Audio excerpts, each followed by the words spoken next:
కాసేపట్లో ఏపీకి రానున్నారు ప్రధాని మోడీ. సాయంత్రం చిలకలూరిపేటలో జరిగే విపక్ష కూటమి సభలో పాల్గొనున్నారు.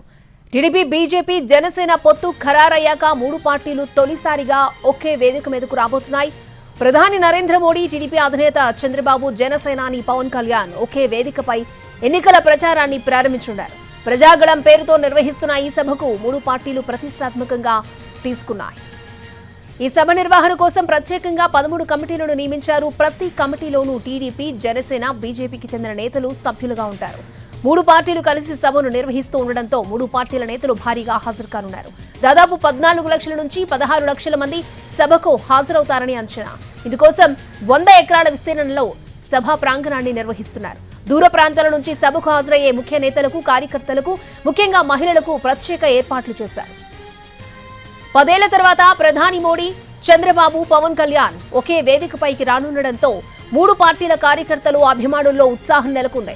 వాస్తవానికి 16న పీఎం విశాఖ రావాల్సి ఉండగా పర్యటన రద్దయిందని నేతలకు సమాచారం అందింది. దీంతో ఈ రోజు సాయంత్రం 4 గంటలకు ప్రధాని మోడీ విజయవాడకు రానున్నారు.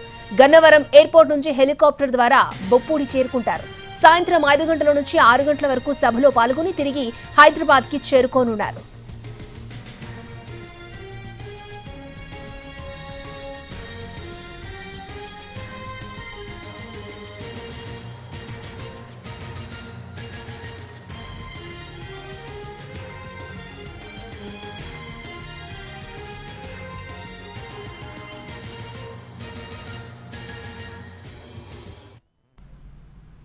Chandrasekhar TV Amaravati.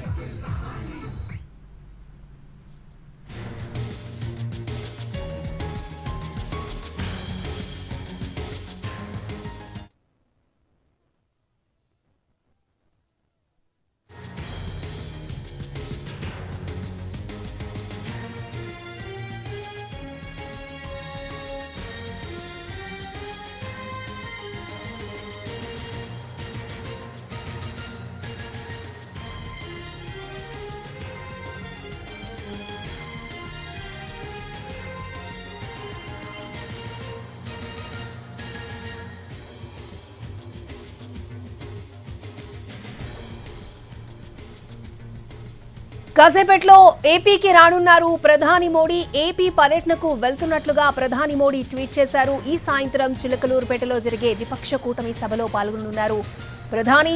TDP, BJP, Janasena పొత్తు ఖరారయ్యాక మూడు పార్టీలు తొలిసారి ఒకే వేదిక మీదకు రాబోతున్నాయి.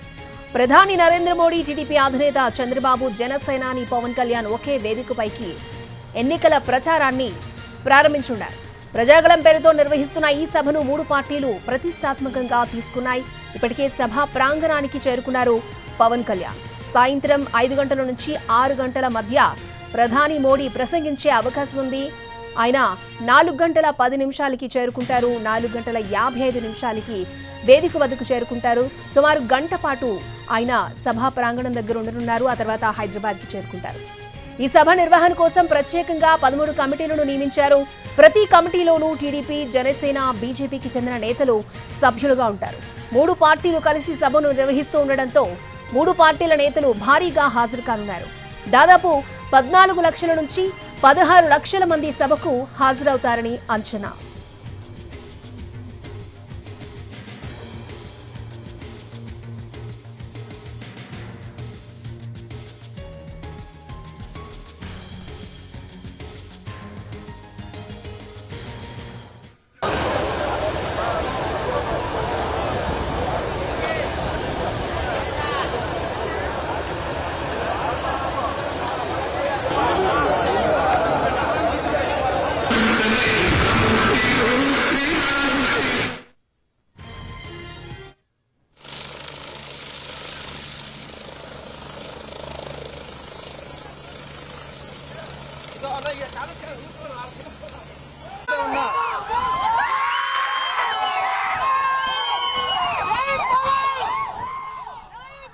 రైట్, ఈ సభ కోసం 100 ఎకరాల విస్తీర్ణంలో సభా ప్రాంగణాన్ని నిర్వహిస్తున్నారు. దూర ప్రాంతాల నుంచి సభకు హాజరయ్యే ముఖ్య నేతలకు, కార్యకర్తలకు, మరి ముఖ్యంగా మహిళలకు ప్రత్యేక ఏర్పాట్లు చేశారు. 10 ఏళ్ల తర్వాత ప్రధాని మోడీ, చంద్రబాబు, పవన్ కళ్యాణ్ ఒకే వేదికపైకి రానుండడంతో మూడు పార్టీల కార్యకర్తలు, అభిమానుల్లో ఉత్సాహం నెలకొంది. వాస్తవానికి 16న పీఎం విశాఖకు రావాల్సి ఉండగా పర్యటన రద్దయిందని నేతలకు సమాచారం అందింది. దీంతో ఈ రోజు సాయంత్రం 4 గంటలకు ప్రధాని మోడీ విజయవాడకు రానున్నారు. గన్నవరం ఎయిర్పోర్ట్ నుంచి హెలికాప్టర్ ద్వారా బొప్పొడికి చేరుకుంటారు. సాయంత్రం 5 గంటల నుంచి 6 గంటల వరకు సభలో పాల్గొని తిరిగి హైదరాబాద్కి చేరుకునున్నారు ప్రధాని.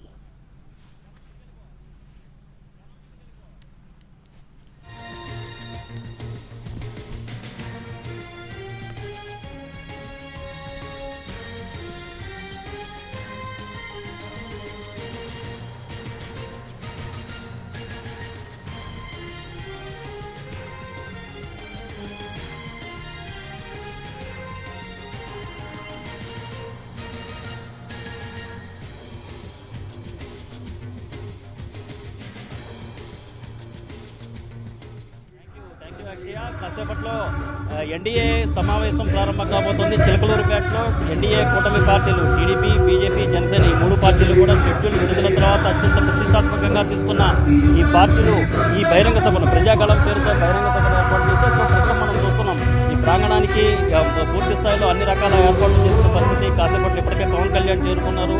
అలాగే కాసేపట్లో టీడీపీ అధినేత చంద్రబాబు నాయుడు చేరుకుంటారు. అలాగే ప్రాంగణానికి బీజేపీ ఏపీ రాష్ట్ర అధ్యక్షురాలు పురంధేశ్వరి కూడా చేరుకున్న పరిస్థితి. అలాగే మరి కాసేపట్లో ప్రధాని నరేంద్ర మోడీ కూడా ఈ ప్రాంగణానికి చేరుకున్న తర్వాత సభ ప్రారంభమవుతుంది. సో మొత్తం ప్రధాని సభకు హాజరు కాబోతుండడంతో ప్రధాని ఎటువంటి కామెంట్లు చేస్తారు, ఏ అంశాలు ప్రస్తావిస్తారు అనేది కీలకమైన అంశంగా ఉత్కంఠతను రేకెత్తిస్తున్న అంశంగా కనిపిస్తుంది. ప్రధానంగా చూసుకుంటే ఎన్డీఏలో చేరిన తర్వాత షెడ్యూల్ ప్రకటించిన తర్వాత ఎన్డీఏ కూటమిగా ఏర్పడిన ఏపీలో ఎన్డీఏ కూటమిగా ఏర్పడిన బీజేపీ, జనసేన అలాగే టీడీపీ 3 పార్టీలు ఇప్పటికే సమావేశాన్ని ఏర్పాటు చేయడం అనేది అత్యంత ప్రతిష్టాత్మకంగా ఈ 3 పార్టీలు తీసుకుంటే అట్ ద సేమ్ టైం ఎన్నికలకు సంబంధించిన షెడ్యూల్ నిన్న విడుదలైంది. మరొక 2 నెలల తరువాత ఎన్నికలు జరగబోతున్న ఈ నేపథ్యంలో పూర్తి స్థాయిలో ప్రజల్లోకి, ప్రజాక్షేత్రంలోకి ఎన్డీఏ కూటమిగా వెళ్ళడానికి ఈ సభను ప్రజాగళం పేరుతో ఏర్పాటు చేస్తున్న ఈ సభను వేదికగా చేసుకోవాలని ఎన్డీఏ కూటమి పార్టీలు 3 పార్టీలు కూడా భావిస్తున్నాయి. ఈ నేపథ్యంలో అన్ని రకాల జాగ్రత్తలు తీసుకోవడంతో పాటుగా ప్రధాని ఏ అంశాలు ప్రస్తావిస్తారనేది ఇప్పుడు కీలకమైన అంశంగా హాట్ టాపిక్ గా మారిన పరిస్థితి కనిపిస్తుంది. గత 5 ఏళ్ల కాలంలో ప్రధాని లేకపోతే కేంద్ర ప్రభుత్వం రాష్ట్రానికి ఏం చేసింది, ఏ అంశాలను తీసుకొచ్చిందన్న విషయాలను ప్రస్తావించడంతో పాటుగా కీలకమైన అంశాలుగా ఉన్న అటు రాజధాని నిర్మాణం కావచ్చు, మరొక వైపు పోలవరం నిర్మాణం కావచ్చు, దీంతో పాటుగా చూసుకుంటా ఉంటే విశాఖ స్టీల్ ప్లాంట్ ప్రైవేటీకరణ, సో ఇటువంటి అంశాలకు సంబంధించి ప్రధాని ప్రస్తావించే అవకాశం ఉంది అన్నట్లుగా మనకు అందుతున్న సమాచారం మేరకు తెలుస్తుంది. ఈ అంశాలు కూడా అంతా ఏపీలో కూడా ఏపీ వర్గాల్లో కూడా హాట్ టాపిక్ గా ఉన్న పరిస్థితి కనిపిస్తున్న నేపథ్యంలో ప్రధాని ఏ మేరకు ఈ అంశాల మీద ప్రస్తావిస్తే ఎటువంటి ప్రస్తావన ఉండే అవకాశం ఉంటుంది, ఎటువంటి సానుకూలంగా ఉంటుందా, లేకపోతే ఉన్న కీలకమైన కామెంట్ ఏం చేస్తారు, ఎటువంటి సందేశాన్ని రాష్ట్ర ప్రజలకు ఇస్తారు అనేది ఇక్కడ కీలకమైన అంశంగా కనిపిస్తున్న పరిస్థితి. మరొక ముఖ్యమైన అంశం ఏంటంటే గత 5 ఏళ్ల కాలంలో కావచ్చు, అంతకుముందు ఎన్డీఏ ప్రభుత్వం మోడీ నేతృత్వంలో ఎన్డీఏ ప్రభుత్వం ఏర్పడి 10 ఏళ్ల కాలంలో రాష్ట్రానికి ఏం చేశామన్న అంశానికి సంబంధించి ఏపీకి సంబంధించిన బీజేపీ నాయకత్వం గత కొంతకాలంగా చెప్పుకుంటూనే వస్తుంది. ఎన్నికలకు సంబంధించి ఈ హడావుడి ప్రారంభం కాకముందు నుంచే కొంత ప్రజల్లోకి ఏ విధంగా తీసుకువెళ్ళాలి, బీజేపీ కావచ్చు, బీజేపీ నాయకత్వం ఎన్డీఏ ప్రభుత్వం ఏ అంశాలను ఏపీకి చేపట్టింది, రాష్ట్ర ప్రభుత్వం అమలు చేస్తున్న ప్రతి సంక్షేమ కార్యక్రమం కూడా కేంద్ర నిధులతోనే ఈ ఇక్కడ సంక్షేమ కార్యక్రమాన్ని ఏర్పాటు చేస్తున్న సంక్షేమ కార్యక్రమాలను అమలు చేస్తున్నారు. అలాగే అభివృద్ధి కార్యక్రమాలు కూడా పెద్ద ఎత్తున నిధులు ఇస్తున్నారనేది బీజేపీ చెప్పుకుంటూ వస్తున్న వాదన. మరొక వైపు ఇప్పటికే టీడీపీ అధినేత చంద్రబాబు కూడా ఎన్డీఏ హయాంలో తాము మిత్రపక్షంగా ఉన్నప్పుడు 2014-19 మధ్య కాలంలో ఒక ప్రత్యేక హోదా తప్ప మిగిలిన అంశాలన్నింటిలోనూ కేంద్రం నుంచి సాయం తీసుకున్నాం, కేంద్రం నుంచి నిధులను రప్పించే దిశగా అన్ని చర్యలు తీసుకున్నాము, కొంత సక్సెస్ సాధించాము. కానీ గత 5 ఏళ్ల కాలంలో కేంద్ర ప్రభుత్వం అప్పులు తప్ప అభివృద్ధికి సంబంధించిన నిధులు కావచ్చు, పెండింగ్కి సంబంధించిన ప్రాజెక్టులు ఏదైతే ఉన్నాయో వాటన్నింటినీ తీసుకురావడంలో పూర్తి స్థాయిలో విఫలమైంది. ఇది రాష్ట్ర ప్రభుత్వం విఫలంగానే భావిస్తున్నామన్న అంశాన్ని కూడా టీడీపీ అధినేత చంద్రబాబు నాయుడు చెప్తున్న పరిస్థితి. నేపథ్యంలో ఓవరాల్ గా ఈ సభలో ఈ ఎన్డీఏ కూటమి నిర్వహిస్తున్న ఈ సభలో ప్రధాని పాల్గొబోయే ఈ సభలో ఏ అంశాలు ప్రస్తావనకు వస్తాయి అనేది ప్రధానంగా చర్చనీయాంశంగా కనిపిస్తోంది, ఉత్కంఠతను రేకెత్తిస్తున్న పరిస్థితి కనిపిస్తోంది. సో ఈ అంశాన్ని ఇవాళ సభకు సంబంధించి ఏ అంశాలు ప్రస్తావనకు రాకపోతున్నాయనే అంశానికి సంబంధించి మనతో బీజేపీకి సంబంధించిన నేత ఉన్నారు, అధికార ప్రతినిధి ఉన్నారు, ఆయన అడిగి తెలుసుకుంటారు. ఇవాళ సభలో ప్రధాని హైలైట్ కాబోతున్నారు, ఆయన ఏ అంశాలు ప్రస్తావిస్తారనేది అనుకుంటున్నారు, ఆయన ఇచ్చే సందేశం కోసం అందరూ తెలుసుకుంటారు. ప్రధానమంత్రి నరేంద్ర మోడీ గారి యొక్క ధ్యేయం వికసిత భారత్, ఆయన సంకల్పం వికసిత భారత్. ఆంధ్రప్రదేశ్ కూడా వికసిత భారత్ లో భాగస్వామ్యం చేయటం ధ్యేయంగా ఈ సభతో ప్రస్థానం ప్రారంభమవుతుంది. ఏదైతే అరాచక పాలన, అభివృద్ధి నిరోధక పాలన ఇప్పుడు ఆంధ్రప్రదేశ్ లో సాగుతుందో దాన్ని చరమగీతం పాడుతూ అభివృద్ధి పదాన ముందుకు దూసుకెళ్లేటటువంటి విధంగా, అదేవిధంగా స్పష్టమైనటువంటి వైఖరి 2024 ఎన్నికల్లో ఎన్డీఏ ప్రభుత్వాన్ని ఇక్కడ ఏర్పాటు చేయటము, తద్వారా ప్రజల ఆకాంక్ష ఏదైతే ఉందో ఆకాంక్షలన్నీ కూడా పూర్తి చేసేటటువంటి విధంగా ప్రభుత్వాన్ని ఏర్పాటు చేసే లక్ష్యంతో ఈ సభ ప్రారంభమవుతా ఉంది. ఈరోజు విశాఖ స్టీల్ ప్లాంట్ కావచ్చు, లేకపోతే పోలవరం కావచ్చు, రాజధాని నిర్మాణం, అటువంటి అంశాలకు సంబంధించి వాటి సభలో ఏమన్నా ప్రస్తావనించే అవకాశం ఏదన్నా ఉంటుంది? దాదాపు అన్ని రకాల అంశాలకి సంబంధించినటువంటి ఒక స్పష్టత, ఏదైతే సాధ్యం అయ్యేటటువంటి ప్రతి అంశం మీద, రాజధాని మీద విస్పష్టమైనటువంటి వైఖరి భారతీయ జనతా పార్టీ ఆంధ్రప్రదేశ్ శాఖ ఇప్పటికే చాటింది. ప్రధానమంత్రి గారి ఆశీస్సులు, హోంమంత్రి గారి ఆశీస్సులతోనే ఆ యొక్క నిర్ణయాన్ని బీజేపీ ఎప్పుడో ప్రకటించింది కాబట్టి ఇది కొత్త అంశమే కాదు. అయితే ఏ విధంగా రాజధాని నిర్వీర్యమైంది గడిచిన 5 సంవత్సరాల్లో, ఏ విధంగా రాష్ట్ర ప్రభుత్వాన్ని ఆదుకునే విధంగా రాజధానికి కావాల్సిన నిధులు ఇచ్చామో, సంస్థలను ఇచ్చామో, సంస్థలకి ఏర్పాటు చేయడానికి భూములు ఇచ్చామో, ఆ అంశాలన్నింటినీ కూడా ఇప్పుడున్న ప్రభుత్వం ప్రాధాన్యతలు మార్చుకున్నందువల్ల వచ్చినటువంటి ఇబ్బంది ఏదైతే ఉందో దానివల్ల వచ్చిందే కానీ కేంద్ర ప్రభుత్వం కానీ భారతీయ జనతా పార్టీకి సంబంధించి ఎటువంటి తేడా లేదు. రాజధాని విషయంలో కానీ, పోలవరం విషయంలో కానీ అన్ని కూడా సంపూర్తిగా మేము పూర్తి చేసేదానికి కార్యాచరణ ఏ విధంగా ఉంటుందనేటువంటి దానిలో ముందుకు వెళ్తాం. అలాగే సిఏఏకి సంబంధించి కూడా ఒక ఇటీవలే నిర్ణయం తీసుకున్న పరిస్థితి ఉంది.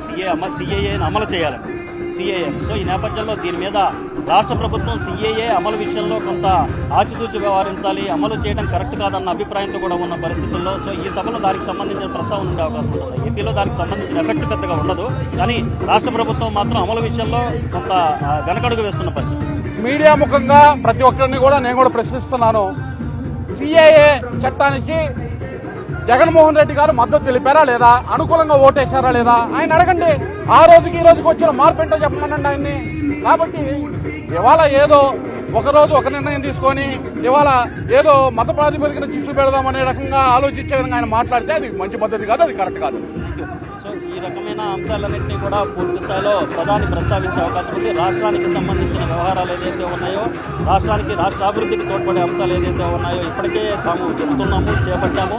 సో ఈ అంశాలను మరొకసారి ప్రధాని ప్రస్తావించే అవకాశాలు ఉన్నాయనేది బీజేపీ నేతలు, ఎన్డీఏ కూటమి నేతలు చెప్తున్నారు.